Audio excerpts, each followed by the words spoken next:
So, you want to start homeschooling in Texas, but you're not sure how to start? Stay tuned.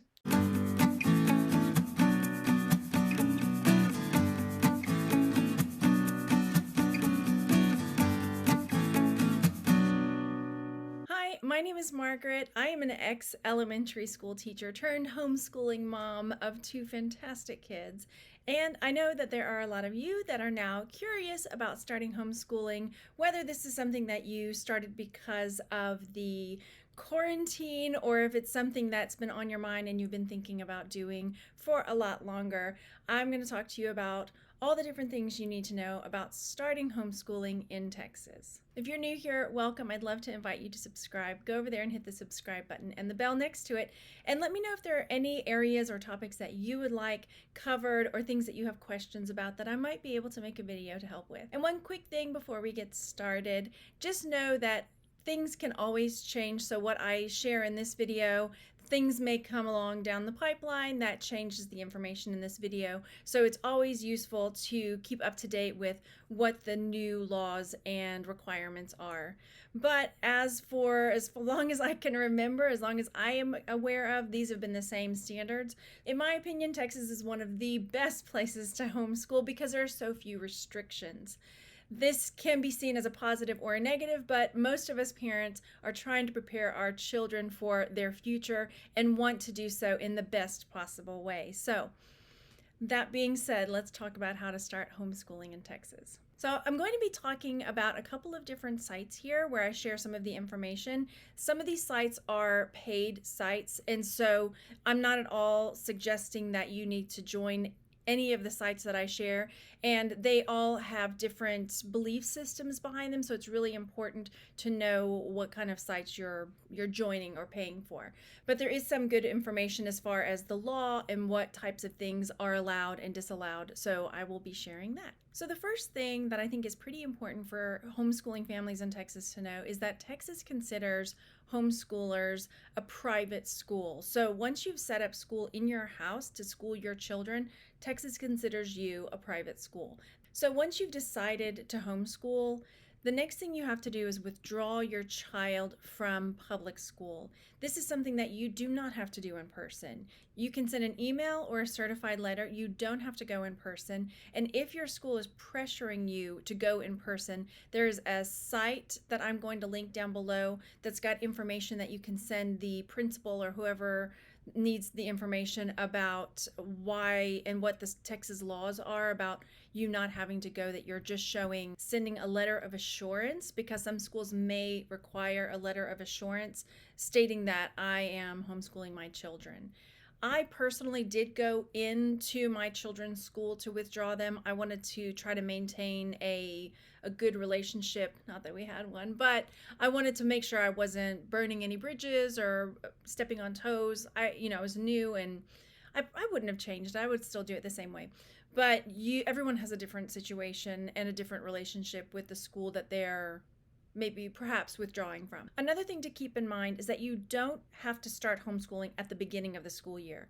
I pulled my kids out 2 weeks before the Christmas break, so it was early December when I started homeschooling my children. So here's the big question. What are the requirements in Texas? Do I have to report to anybody? Do I have to report at the end of the year? And the answer is no. You don't have to file anything with the state stating that you're homeschooling. If your child has never been to public school, you don't have to send them anything. You just start homeschooling at home. If a school contacts you, you can send them a letter of assurance. If you're withdrawing, again, same thing, just let them know you're withdrawing and that you're homeschooling your children. At that point, you just start schooling them at home.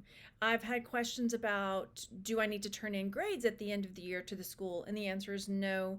I know in some states you have to get signed off by a teacher or somebody at the school district on your, I don't know what, your records or something. But in Texas, you don't have to do that either. You don't have to show anybody anything that you're doing. So there are 3 requirements for homeschooling in Texas. So the first is that the instruction has to be bona fide and not a sham. So it has to be real information that you're teaching your children. The second is that the curriculum has to be in a visual form, i.e. a book, workbook, computer. And the third requirement, the state requires that your curriculum covers 5 basic subjects: reading, spelling, grammar, math, and good citizenship. That's it. Anything else that you teach your children is up to you. A few other questions that come up frequently are, for example, how many hours a day do I have to homeschool? And there are no set amount of hours or days that you have to homeschool. Texas public schools go for 180 days. You can choose to do that. You can school year round. You're able to set it up however you choose as a homeschooling mom. And we do lots of different things. So right now we're kind of homeschooling all year because we're in the middle of a quarantine and we can't get out and do other things. So we're just continuing with our schooling. But you could do, 4 days on and 3 days off and just stretch your school year longer. You can take weeks off when you need to. It's totally up to you. Another question is how much school based on the age of the child. Personally, my kids and I, if we school 4 hours a day, that's a good day. This would be if we were sitting down doing our homeschool books and all of our actual deep curriculum. There are certain days of the week that we are doing enrichment activities with some of our groups. There are days that we're going, exploring, doing nature studies. So it just kind of depends on what we're doing that day or that week as far as how many hours we school. Keep in mind that your homeschooling is not schooling at home. You're not trying to mimic the classroom that they came from in the public school. Another question I get is about keeping records.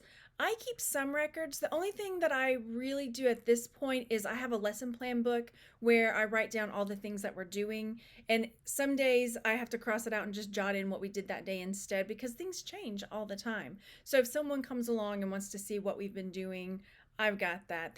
And then the only people that would apply to is if there was Child Protective Services that came along, but that is very rare and does never happen to me or anyone I know, knock on wood.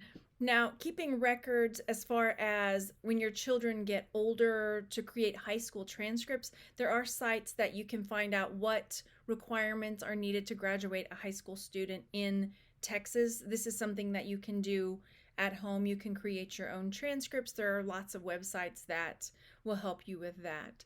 A lot of the homeschoolers that I know have just gotten their GED instead.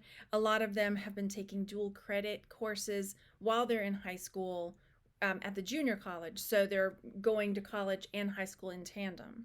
And there are 2 organizations. I'm not a member of either of them because I'm a more secular homeschooler, and both of them have more Christian and conservative leanings and contribute a little more to things that I don't hold with, but it might be useful. I definitely know that there's useful information there as far as the laws, and there are some forms and things that you can print off from their sites. One of them is Texas Homeschool Coalition, and the other one is HSLDA, Homeschool. What does that stand for? HSLDA, which stands for Homeschool Legal Defense Association. So both of these sites do contribute money to different things that you may or may not agree with. So it might be useful to check up on that before you decide to join. But again, there are good tabs of information on those sites, so it's something to look into. Right. And then now, some cautions and some words to the wise. Things that I wish I had known or things I had done differently when I first started homeschooling. When I first started, I literally knew one person who was homeschooling.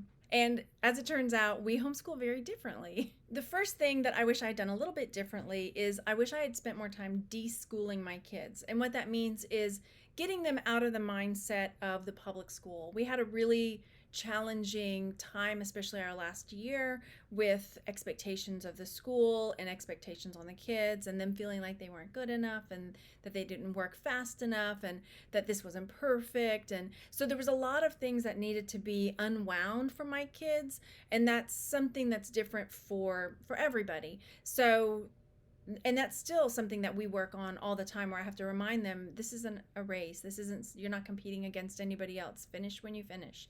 So it's something that it's still like trying to unlearn something. So, how long do you deschool? That's completely up to you and your family. And while you're deschooling, it doesn't mean that you're not schooling or learning or anything, but take time to make learning fun. Go on nature walks, do nature studies, do science experiments, cook in the kitchen, spend time to bond with your child and learn about how they learn and learn about how you teach. The second thing is to have grace with yourself. This is going to be new for you, it's going to be new for your children. And so there's a whole set of learning that's going on for everybody. So try to be patient, try not to put so much pressure on yourself or your children to get it right or to do it right the first time, because again, that's a whole learning experience. Just if we mess up or we stumble, we get up and we start again and we move forward. Also, remember, every family is different, every homeschool is different. So try not to compare yourself to others. Try not to compare your homeschool to others. This is something that's still really hard. I have lots of different homeschool friends now, and we all homeschool in a very different way. And most of us are pretty passionate about the way we choose to educate our children and homeschool our children. And while I may not want to homeschool my children the way my friends do, I can appreciate why they do what they do. And so keeping in mind that there are going to be lots of different people that have very strong opinions about how to homeschool, just know that you're doing what's best for you and your children, and that there's no comparison needed. This also comes into play when friends are sharing really cool activities that they're doing or really amazing things that their kids are learning, and you start thinking, oh my gosh, my kids haven't learned that yet. Oh my gosh, my kids aren't there yet. Well, every family's different, every child is different, and there are no levels, there's no behind, there's no catching up. That just puts added stress on yourself and your children. So if you see your friends doing something cool, just make note, hey, that'd be cool to do later, and maybe do it on another day. Another tip would be to explore different curriculums before you buy them. There are many, many different curriculums out there. You can buy standalone, just math, reading, things like that. You can buy curriculums that are open and shut that have got all the different subjects that you need: art, science, math, history. Another thing to consider when you're looking at curriculum is it secular or is it Christian based? Because that, depending on your family, could affect what you want your children learning. So if you have a friend or maybe a homeschool group in your area that you can join and ask, can we have a quick meeting? Can I come look at your curriculum? Can we talk about what you're doing, what it looks like? Another place to look is YouTube. Lots of different YouTubers give a walkthrough of the different types of curriculum so you can see them flip through and get an idea of what the curriculum entails. And this is something that I also wish I knew. You don't have to do everything that they put on the page. We were doing Build Your Library our second year or the beginning of, anyway, whenever it was. We were doing Build Your Library, which has got so much history, science, art, vocabulary, reading. I mean, it's really cool, lots of stuff, but trying to keep on the track that they said, Monday do this, Tuesday do this. It was too much for us and it was moving way too fast. So I learned pretty quickly that if we're going to burn out, that's how we're going to do it. But take it at your own pace. That's just a guide. Whatever the blueprint is that the curriculum sends, that's a guide. If your kids are blowing through it, then blow through it and move on. If your kids need to slow down and make one day of their blueprint into 2 days, then do that instead. There's nobody looking over your shoulder saying, hey, why didn't you finish all of Monday's assignments? So just do what's right for your family. Another thing to keep in mind is your children. Keep your kids' interests in mind. So a lot of times when we are going through our curriculum, whatever we've chosen, I know that we're going to be taking breaks throughout the year. I know we might get through 2 weeks of this, and then the kids are really on fire to learn about volcanoes. And so we just set everything aside, and our entire learning shifts to volcanoes. We're reading volcanoes, we're writing volcanoes, we're making volcanoes, we're cooking volcanoes in some cases. Keep in mind that that's still learning, and that way you don't burn out so much. So don't be so rigid with the curriculum that you can't set it aside step away from it, do something else, and then come back to it. Just because it's, year two of this curriculum doesn't mean that it has to be done in a full year. If you need to stretch it out over 2 years or a year and a half, you do what works. But take those breaks and keep in mind what your children want to learn about. It will make education and learning so much more fun for them and for you. Another thing is if you find yourself or your children getting to frustrational levels, it might be time to take a step back and see what's not working. Take time to reevaluate what's been going on and what ways you can make changes. I learned one year that my kids don't like doing their math on the computer. We were using a online math program instead of a paper pencil style program, and it had great reviews. We reviewed it, and at first the kids really liked it, but as we went on, they were not retaining math as much. They were getting frustrated with the computer. They were getting frustrated at the speed. There wasn't really a way to slow it down and go back and to try to absorb more of that concept before it was moving on. So we learned that that wasn't working for us. So when you see the kids getting frustrated, or when you yourself are getting frustrated, it might be time to just take a break, take a day or two off. Think about where the headbutts are coming, where the frustrations are coming, and try to pinpoint what's the catalyst, what's creating that friction, and what can we do to change it. Sometimes it could be as easy as taking the school outside, working on the hammock with a clipboard. It could be something as simple as that, needing just a change of scenery.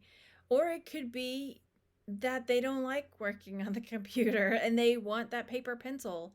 I mean, the next year, the kids were asking for the math UC to come back. And finally, remember, learning happens all day in many different ways. If you're cooking, you're learning. If you're building something, you're learning. If you're cleaning, you're learning. There are so many learning opportunities in the day that I feel like we're learning from the moment we wake up to the moment we go to bed. I'd love to hear from you. Let me know if you're considering homeschooling, if it's something that you are doing because your schools are closed, or if it's something that you've been thinking about doing for a while and now is your opportunity and you're going to get your feet wet and start this fantastic life of homeschooling. I really hope that you found this video helpful, and I wish you the best of luck in your homeschooling journey. Bye.